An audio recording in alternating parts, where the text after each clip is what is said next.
2,57,000 ఖర్చు పెట్టినప్పుడు అవునన్నా కాదన్నా అందరూ ధర్మాత్మలు ఉండరు, అందరూ హరిశ్చంద్రులు ఉండరు అధ్యక్ష. ఎవడొకడు ఎంతో కొంత కక్కుర్తి పడతాడు. 2,57,000లో ఒక్క రూపాయి కరప్షన్ లేకుండా, వేరే ఆప్షన్ లేకుండా, నీతిగా, నిజాయితీగా, నిక్కచ్చిగా, నిస్వార్థంగా, పారదర్శకతతో, ప్రామాణికంగా ఖర్చు పెట్టినటువంటి ఏకైక నాయకత్వం కానీ, ఏకైక రాష్ట్రం కానీ ఆంధ్రప్రదేశ్ జగన్మోహన్ రెడ్డి నాయకత్వాన్ని మాత్రం చెప్పక తప్పదు అధ్యక్ష. ఇది వైఎస్ఆర్ కాంగ్రెస్ పార్టీ తాలూకు పుట్టత్వం, అది ఆయన వారసత్వం. ఇది నిజం అధ్యక్ష. ఇది అలాంటి పరిస్థితులు ఉండేటప్పుడు ఈరోజు తెలుగుదేశం వాళ్ళు ఇన్నాళ్ళు ఏదో రకరకాల విన్యాసాలు వేశారు, రకరకాల నాటకాలు వేశారు, రకరకాల ఉన్నటువంటి తాగుబోతు వాళ్ళతో రకరకాలుగా పేలాపలు పేలిస్తున్నారు.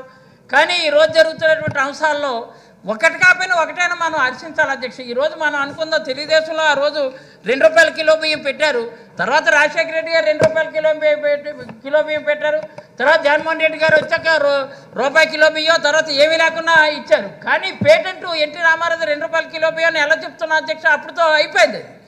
అలాంటివన్నీ కూడా పథకాలన్నీ పీకిసినటువంటి నాయకుడో వినాయకుడో ఎవరంటే చంద్రబాబు నాయుడు అని చెప్పక తప్పదు.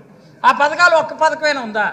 ₹2 కిలో బియ్యం పెట్టారు, అది మళ్ళీ ₹5 చేస్తారు. వాళ్ళే వాళ్ళ పథకాన్ని కాలగర్భంలో కల్పించారు. అది అలా ₹50 హార్స్ పవర్ అన్నారు, హార్స్ పవర్ అని ఆ పవర్ లేకుండా చేసి పారేశారు. మొత్తం ఏంటంటే ఆ రోజు క్లియర్గా మనం గౌరవంగా ఆ రోజు దివంగత నేత రాజశేఖర రెడ్డి గారు అధికారంలోకి వచ్చాక మళ్ళీ చిన్నకారు రైతాంగానికి మేలు జరిగింది.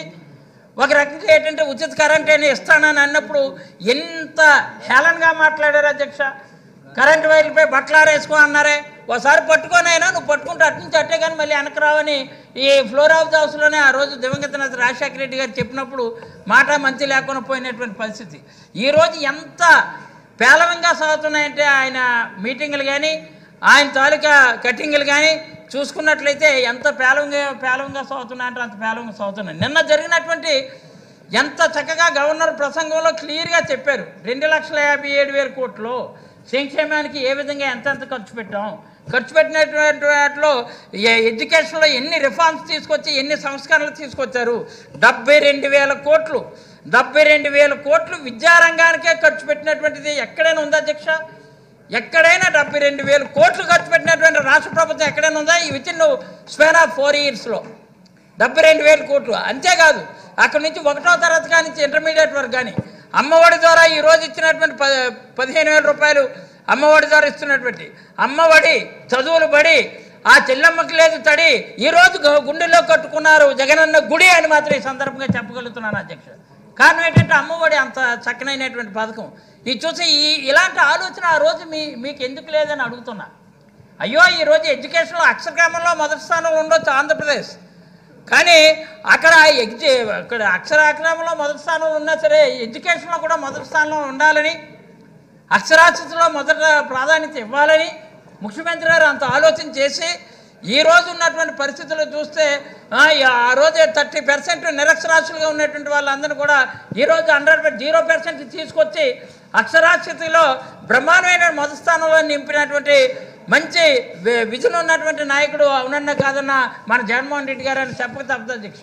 ఒక ఎడ్యుకేషన్లో రిఫార్మ్స్ తీసుకురావడమే కాదు, అమ్మఒడి ద్వారా ఇది నాడు నేడు ద్వారా స్కూల్ తాలూకు రూపురేఖలు మార్చి స్వరూపాన్ని మార్చి ఈరోజు బ్రహ్మాండంగా అయినటువంటి గవర్నమెంట్ స్కూల్లోనే చదివితే గవర్నమెంట్ స్కూల్లోనే చదవాలి, లేదంటే అక్కడ ఉన్నటువంటిది బ్రహ్మాండంగా అక్కడికి వెళ్ళి ఒక బ్రహ్మాండమైన బుక్స్ తీసుకోవాలి, 2 జతల బట్టలు, అలాగే సాక్సులు, 2 జతలు సాక్సులు, 2 జతలు షూసు, ఇవన్నీ యూనిఫామ్స్, ఇవన్నీ కూడా ఎంత చక్కగా ఒక బ్రహ్మాండమైన కిట్ ఇచ్చి అక్కడ జగనన్న విద్యా కానుక ద్వారా చేసినటువంటి కార్యక్రమం కానీ, అమ్మఒడి ద్వారా ఇచ్చినటువంటి కార్యక్రమం కానీ, జగనన్న విద్యా దీవెన ద్వారా కోట్లాది రూపాయలు ఈరోజు ఫీజు రియంబర్స్మెంట్ ఇచ్చే కార్యక్రమం కానీ, జగనన్న వసతి దీవెన ద్వారా సంవత్సరానికి 20,000 ఇచ్చే కార్యక్రమం కానీ, ఎంత అంటే ఎడ్యుకేషన్లో ఎన్ని రిఫార్మ్స్. ఇలాంటి ఆలోచన ఎక్కడైనా ఉందా? ఇలాంటిది ట్యాబ్స్ కూడా డిస్ట్రిబ్యూషన్ చేసి అందరినీ కూడా ఎడ్యుకేటెడ్గా చేయాలి. ఎడ్యుకేషన్ అంటే ఏదో చదువే కాదు అధ్యక్ష, వాళ్ళలో ఉన్నటువంటి విజ్ఞానాన్ని తీసుకొచ్చి నాగరికతతో పాటు యూనిఫామ్గా క్రమశిక్షణ కూడా నేర్చుకోవాలి. చదివేసే ఏ మార్కులు సంపాదించడమే కాదు, ఒక యూనిఫామ్, అక్కడ ఉన్నటువంటి డిసిప్లైన్, ఒక నీట్నెస్ ఇవన్నీ కూడా తీసుకొచ్చి నాడు నేడు ద్వారా అవన్నీ కూడా ఎడ్యుకేషన్లో పొందుపరిచినటువంటి ప్రభుత్వం మన వైఎస్ఆర్ కాంగ్రెస్ పార్టీ ప్రభుత్వం. కాబట్టి ఇలాంటివి ఇలా చేసేటప్పుడే ఈరోజు చెప్తున్నానండి, 2,57,000 కోట్లు ఖర్చు పెట్టడం వల్ల ఒక భారతదేశంలో మన జీడిపి రేటు చూస్తే 11% నుంచి 3%కి తలసరి ఆదాయం ఈరోజు చూసుకున్నట్లయితే జీవన ప్రమాణాలు మెరుగుదలలో జీడిపి రేటు దేశంలో 3వ స్థానంలోకి ఆంధ్రప్రదేశ్ వచ్చిందంటే అది కేవలం జగన్మోహన్ రెడ్డి గారి పుణ్యాన్ని మాత్రం చెప్పక తప్పదు అధ్యక్ష. మరి ఇలాంటివి ఎందుకు మీరు వినలేక లేదు కళ్ళతో చూసి కనలేక మీరు ఎందుకో ఇలాగ అసెంబ్లీని విడిచి పారిపోతున్నారో అర్థం కాలేనటువంటి పరిస్థితి అధ్యక్ష. ఎందుకంటే ఈరోజు ఒక మామూలుగా ఒక శాసనసభ్యుడిగా కాకుండా ఇక్కడ ఉన్నటువంటిది ఒక ఆంధ్రప్రదేశ్లో ఉన్నటువంటి సభ్యుడిగా మనం ఒకసారి ఆలోచించుకోవాల్సినటువంటి అవసరం ఉంది అధ్యక్ష. ఆ రోజు ప్రభుత్వం తాలూ పరిస్థితి ఎలా ఉంది, ఈరోజు మన ప్రభుత్వం తాలూ పరిస్థితి ఎలా ఉంది, ఆ రోజు స్థితిగతులు ఎలా ఉన్నాయి, ఈ రోజు స్థితిగతులు ఎలా ఉన్నాయి. మరి అదే బడ్జెట్ కదా, అదే డబ్బు కదా, కానీ ఇలాంటివి ఇక్కడ బ్రహ్మాండమైన సంక్షేమ రంగానికి ఎంత ఖర్చు పెట్టాలి, లేదా అభివృద్ధికి ఎంత ఖర్చు పెట్టాలి, అభివృద్ధి ఖర్చు పెట్టిన దానిలో గ్రామాల తాలూకు రూపురేఖలు మార్చాలి, జగనన్న కాలనీలు ఏర్పాటు చేయాలి, లేదా కాలనీల్లో పేదవాళ్ళు అందరూ కూడా ఇల్లు స్థలాలు లేనటువంటి వాళ్ళు ఎంతోమంది వేలాది మంది గ్రామాల్లో ఉండిపోయారు, వాళ్ళకి సొంత స్థలం ఇవ్వాలి, సొంత ఇల్లులు కట్టించే ఏర్పాటు చేయాలి అని ఎందుకు నీకు అలాంటి కారణాలు ఎలాంటి ఆలోచనలు ఇంత బ్రహ్మాండమైనటువంటి ఆలోచన ఎందుకు రాలేదు మీకు?